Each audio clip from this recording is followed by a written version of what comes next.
Middle-earth: Shadow of War. This one takes everything that made its predecessor so addictive and cranks it up to a whole new level. The combat is faster, the world is bigger, and the enemies, they're not just mindless grunts. Thanks to that incredibly deep nemesis system, every encounter feels personal, and no two battles play out the same way. One moment, there's an orc swearing vengeance. The next, it's turning into a full-blown rivalry that lasts for hours. The feeling of taking over strongholds and leading an entire army is where things really shine. Instead of being a lone warrior cutting through waves of enemies, it's all about commanding troops, planning strategic assaults, and watching a carefully built army grow stronger with every victory. The orcs under command aren't just faceless soldiers either. Each one has personality, strengths, and sometimes a little too much attitude. Upgrading skills and gear keeps the gameplay fresh, letting battles stay engaging no matter how far in things get. There's something satisfying about unlocking new abilities that make slicing through enemies even more fluid. Whether it's stealthy assassinations, brutal executions, or raining arrows from above, every fight plays out with a perfect mix of strategy and chaos. The world itself is a dangerous playground, full of different regions to explore. Every area has its own threats, opportunities, and of course, a never-ending supply of orcs ready to either join up or cause trouble. The thrill of charging through the streets of a Nazi-occupied Paris with a partner by your side is a wild ride. There's something about the chaos of jumping in, guns blazing, and trying to stay alive while you tear through hordes of enemies. That's exactly the vibe you get from this game. The cooperative gameplay brings a refreshing dynamic to the usual shooter experience. Whether you're teaming up with a friend or rolling with an AI buddy, there's always something fun about having backup when things get out of hand. The game lets you step into the shoes of the Blazkowicz twins, Jess and Soph, who are on a mission to track down their missing father. But the real joy comes in how you approach the world. It's a semi-open zone, which gives you the freedom to explore and discover all the little secrets tucked away in the corners. Plus, the mission structure keeps things interesting enough to feel like there's always something to work toward, even when you're just mopping up enemies in a zone. The RPG elements really stand out too. It's not just about picking up weapons and going full speed ahead. You can actually level up and tweak your characters, which adds a nice layer of depth to the gameplay. You get to make choices on how you want to play, whether it's getting up close and personal with heavy weapons or sneaking around, picking off enemies with precision. The variety of combat approaches gives it a nice replay value, letting you switch things up depending on your mood. And let's not forget the weapons. This game has a solid arsenal to keep things spicy. Resident Evil 2 Remake is like the ultimate love letter to fans of survival horror. It takes everything great about the original and brings it to life in ways that just feel fresh and exciting. This game doesn't hold your hand, but it does keep you on your toes in the best possible way. First off, it's all about the gameplay, right? This is where the magic happens. You're thrown into the chaos of Raccoon City, and it's not like the world is out there waiting for you to catch up. Nope, it's after you, constantly. You'll be scavenging for ammo, healing items, and figuring out puzzles that have just the right level of brain workout without making you feel like you need a cheat sheet. The limited inventory space makes every decision feel important. Do you take that extra health spray or keep that grenade launcher for the next big monster? It's like a constant game of Tetris with what you have in your backpack, but way more stressful. Then there's the combat. There's something so satisfying about picking off zombies with a headshot or seeing a creature go down in a well-placed shot. The enemies aren't just brainless targets. They react to your shots and move around in ways that keep you thinking on your feet. And the pacing, it's that perfect mix of quiet moments where you're creeping around, holding your breath as you hear footsteps in the distance, followed by pure chaos when you get swarmed. But let's talk about the puzzles. They are a solid mix of, I feel like a genius when I solve them, and I want to throw my controller across the room. Stray. Stray is one of those games you didn't know you needed until you're in the middle of it, getting lost in its world, and suddenly you're fully invested in the life of a stray cat. The vibe is very much feline meets futuristic city, and it pulls you in right from the start.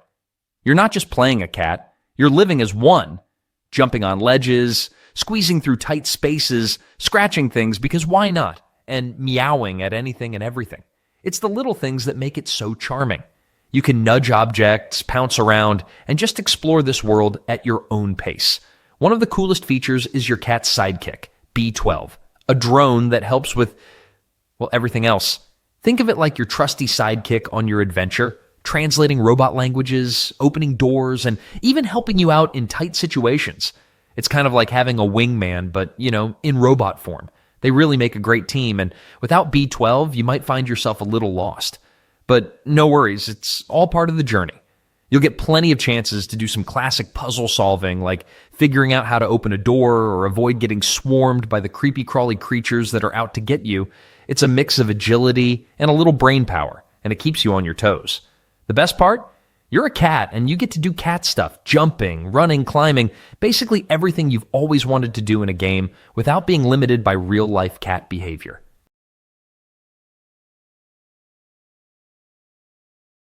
Lining up that perfect shot never gets old, especially when the game gives you every reason to obsess over the details. Wind, distance, heart rate, even the angle of the target. That's where Sniper Elite Resistance instantly hooks you. This isn't just about pulling the trigger. It's about setting up the moment so perfectly that the payoff is as satisfying as it can possibly get. Sniper Elite Resistance really leans into the thrill of planning each encounter, especially when the game hands you the freedom to shape your own approach. One mission might have you stalking rooftops for the best sniping nest, while another lets you booby-trap paths, trigger environmental hazards, or even set up some sneaky diversions. There's something endlessly entertaining about the way it rewards patience as much as it rewards bold moves. The game shines the most when you start using all the toys it gives you. There's a whole loadout system that lets you tweak your gear, from swapping scopes to picking the right suppressor or even adjusting the ammo type depending on the challenge. Every mission turns into a kind of puzzle, and it's up to you whether you want to solve it loud or quiet, from a mile away or up close. What's fun is how the world around you can be just as deadly as your sniper rifle. Sniper Elite Resistance lets you rig traps and use the environment to your advantage, which makes the action feel way more creative than just a point-and-shoot affair.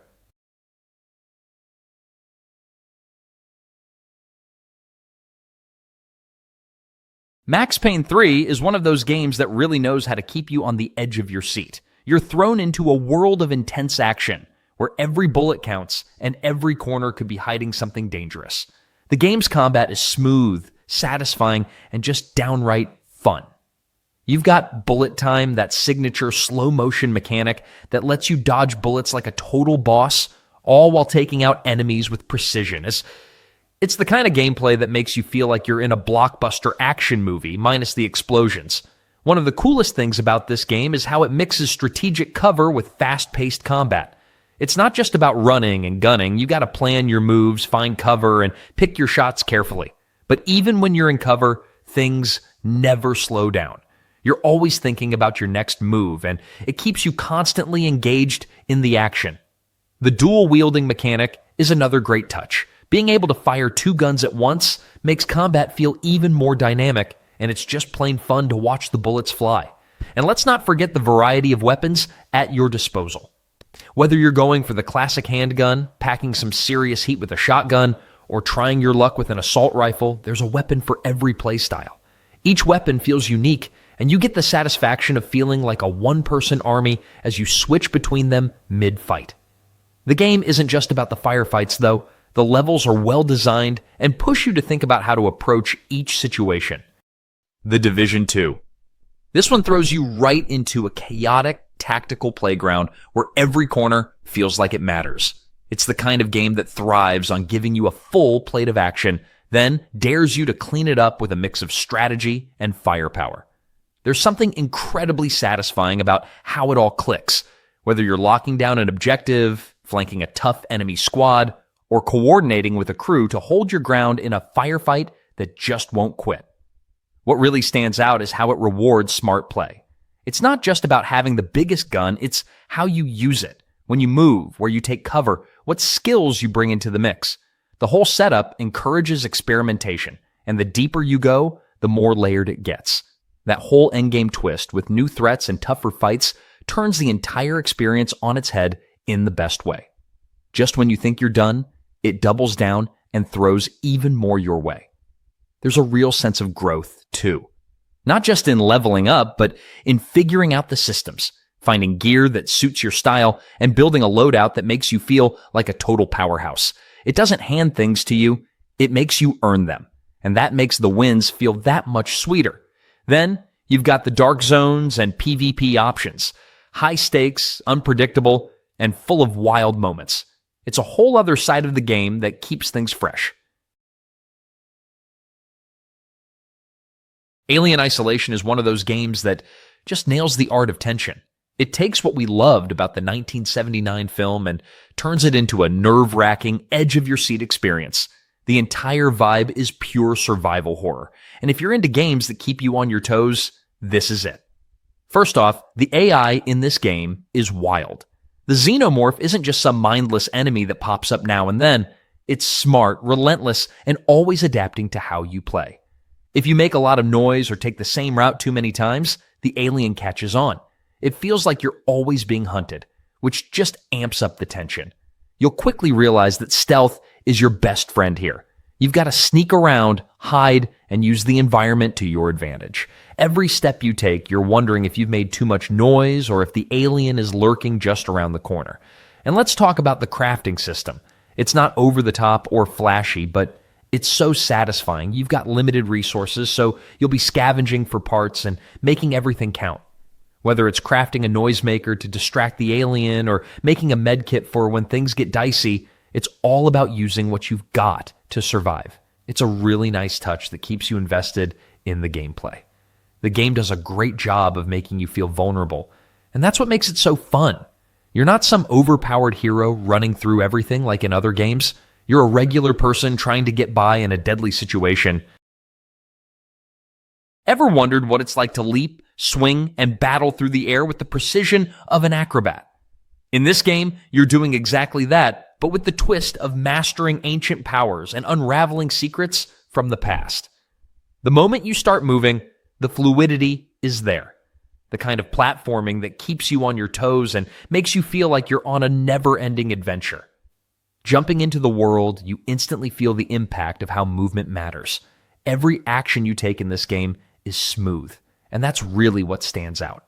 Whether you're running up walls or sliding under obstacles, it's all about mastering that flow.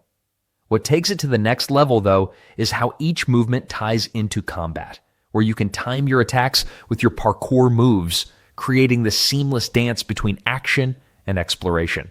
The timing is crucial, but when you nail it, it's incredibly satisfying. Combat is another place where things get exciting. You got your blades ready, but it's not just about hacking away. You've got to think about the rhythm, making sure your attacks are spot on. There's this cool mechanic where your moves fill up a gauge that lets you unleash some powerful special attacks when the time's right. It's all about being strategic, knowing when to block and when to strike. And then there's the exploration.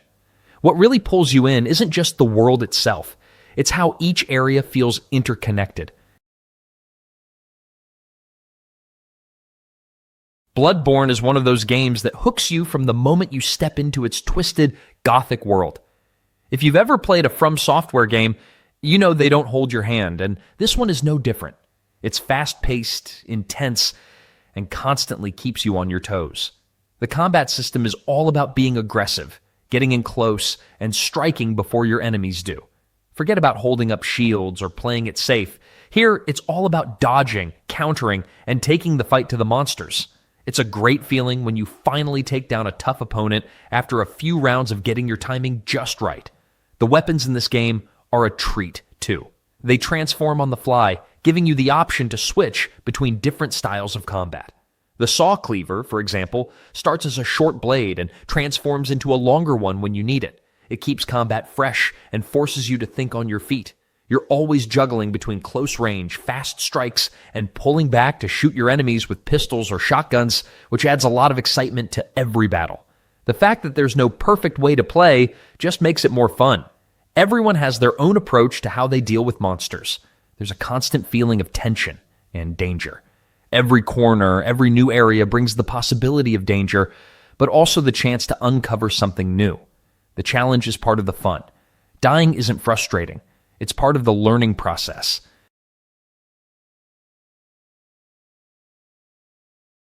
Horizon Forbidden West takes everything fans loved about the first game and cranks it up to a whole new level. You're back in that massive, stunning world, but this time it's even bigger and more packed with things to do.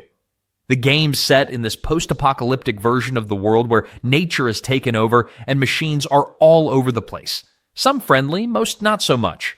Aloy's quest is just as thrilling as ever, and the gameplay has been fine-tuned to give you the most satisfying experience. The first thing you'll notice is how smooth the gameplay feels. It's an open-world game, but it's not overwhelming. You can go off on your own adventure, but there's enough structure to make it feel like you're always progressing, always finding something new.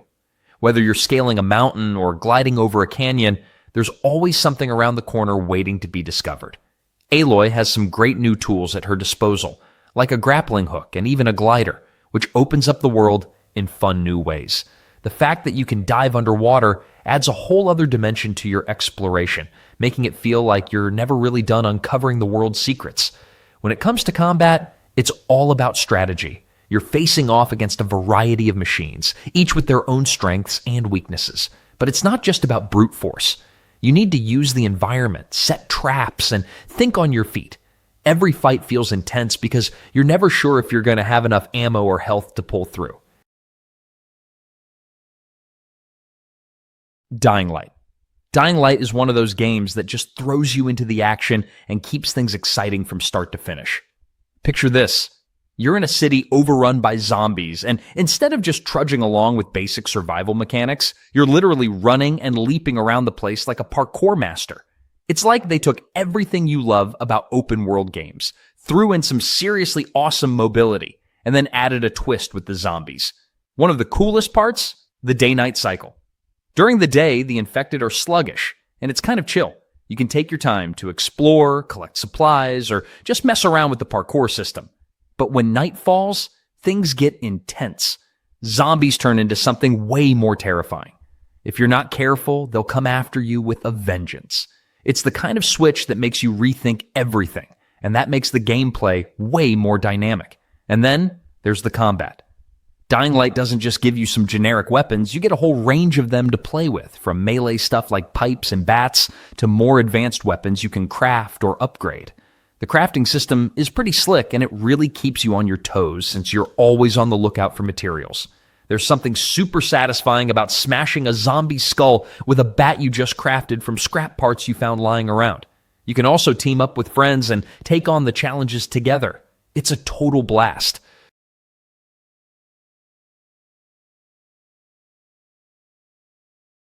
There's something about stepping into a massive, dynamic world full of secrets and magic that makes Avowed a game you'll want to dive into.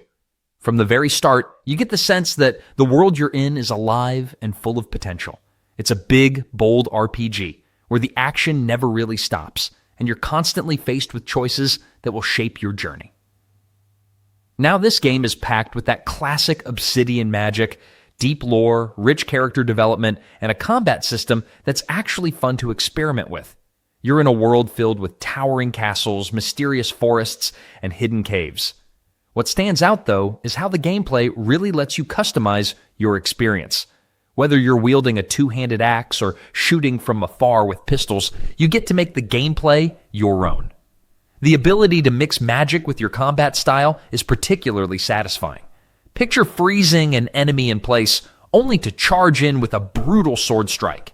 It's just one of those satisfying moments that makes the game feel both tactical and intense. What really makes this game shine is the flexibility. Whether you prefer sneaky magic tricks, quick melee combat, or taking out enemies from a distance, the game lets you adapt. The skill trees offer plenty of ways to tweak and perfect your character, letting you get deeper into the strategy of how you play. There's always something new to try, and that's where the fun really is. The Witcher 3. There's something really special about the way it combines an epic, sprawling adventure with a world that feels alive in a way not many games manage to pull off. When it comes to the gameplay, it's all about the freedom. You're thrown into this huge world filled with so many different areas to explore. From the lush forests to war-torn villages, it's a place that feels lived in, and every corner has something interesting to offer. You can be doing one thing, like hunting down a vicious monster, and then get sidetracked by a side quest that has you investigating a strange creature terrorizing a town. Every quest feels important, even the smaller ones, and they all fit together to make the world feel connected. The combat, it's fast, fun, and versatile. Whether you prefer getting up close and personal with your swords or casting powerful magic to take down enemies from a distance, there's a combat style that suits everyone. It's not just about hacking and slashing, though. You'll need to be smart and think on your feet, using the right tactics for each enemy.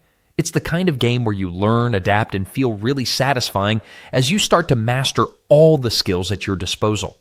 What's also awesome about this game is how much it makes your choices matter. Every decision, no matter how small, can have big consequences, and that adds a layer of tension and excitement. You're not just going through the motions, your actions shape how the world around you unfolds.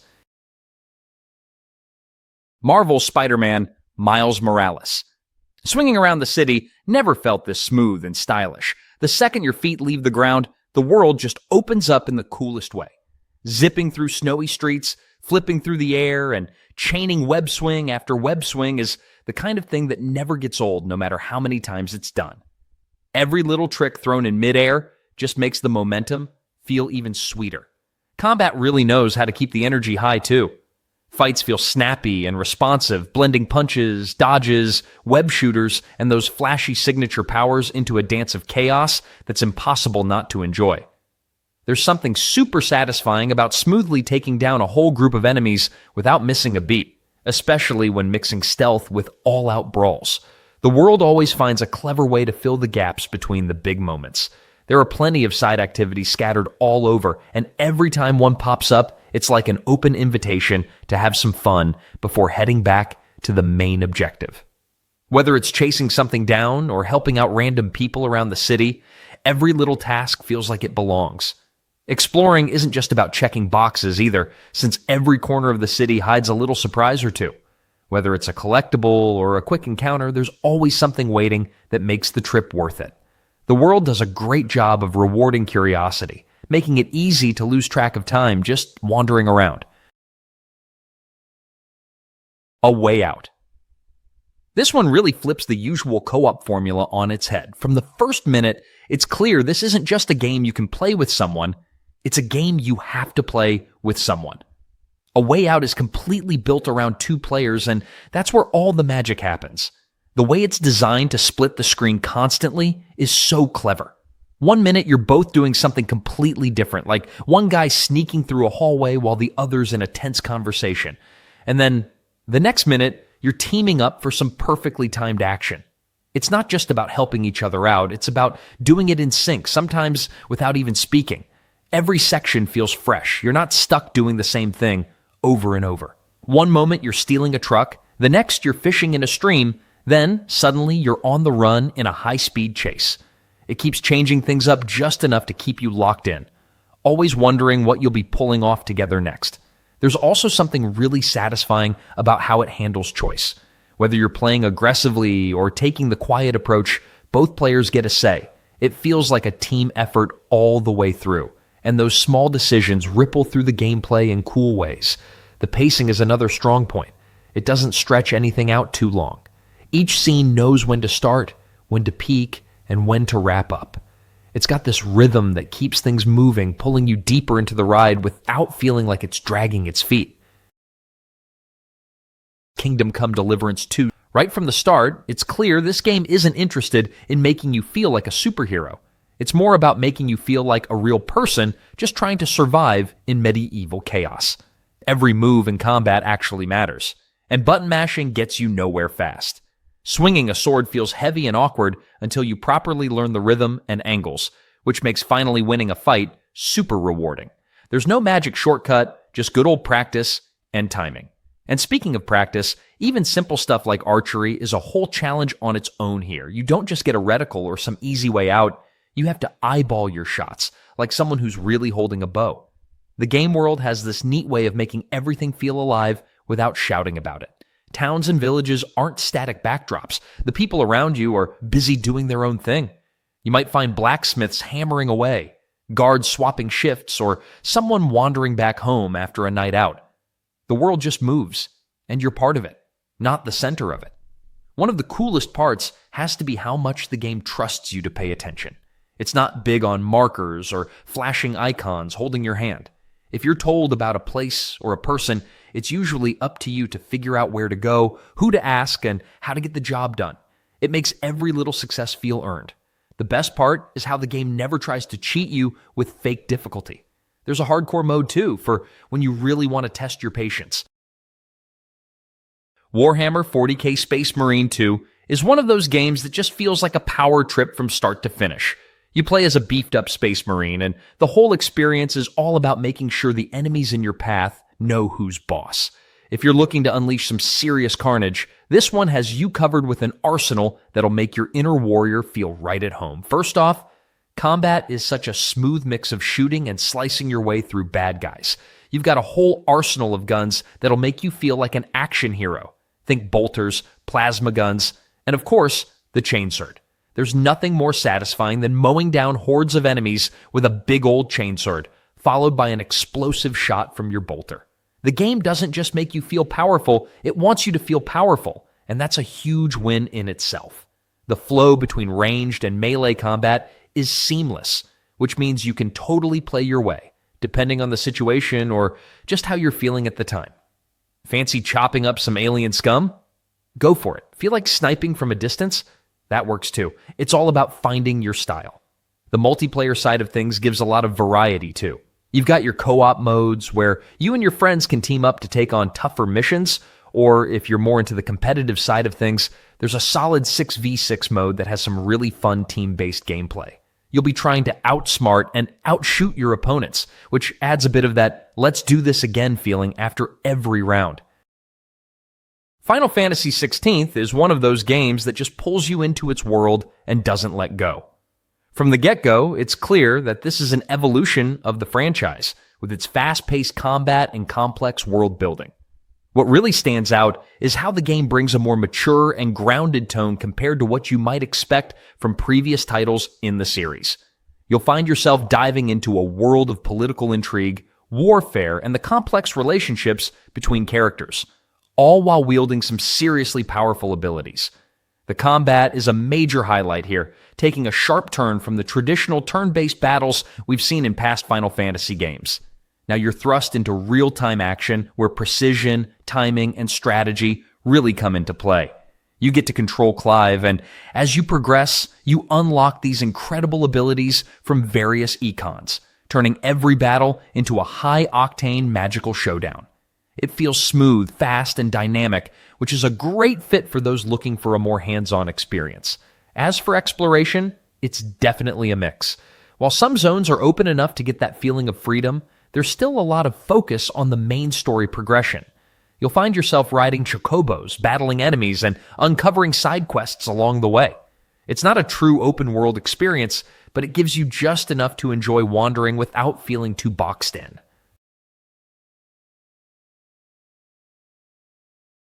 Red Dead Redemption 2 is the kind of game that makes you forget about everything else for a while. The world pulls you in so naturally that hours just slip away. There's something special about stepping into this kind of setting, where everything feels alive, from the smallest details in the environment to the way people react to what's happening around them. It's not just a game, it's an experience, one that doesn't rush you but rewards you for taking your time. The way everything connects makes it feel like a world that exists beyond what you see on screen.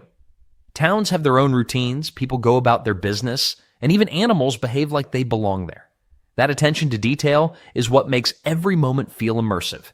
There's always something to do, whether it's riding through open plains, getting into trouble, or just sitting back and soaking it all in. Combat is satisfying in all the right ways. Every encounter carries weight, whether it's a quick shootout or something that forces you to think on your feet. The mechanics encourage a mix of precision and strategy, and the way weapons handle makes every shot feel impactful. The Deadeye system adds a layer of control that makes combat feel even more rewarding. It's not about just being fast. It's about reading situations, making decisions, and pulling off moments that feel cinematic without even trying. The choices throughout make a difference, and that's what makes everything feel personal. It's not just about moving through a story, but about shaping the way the world responds.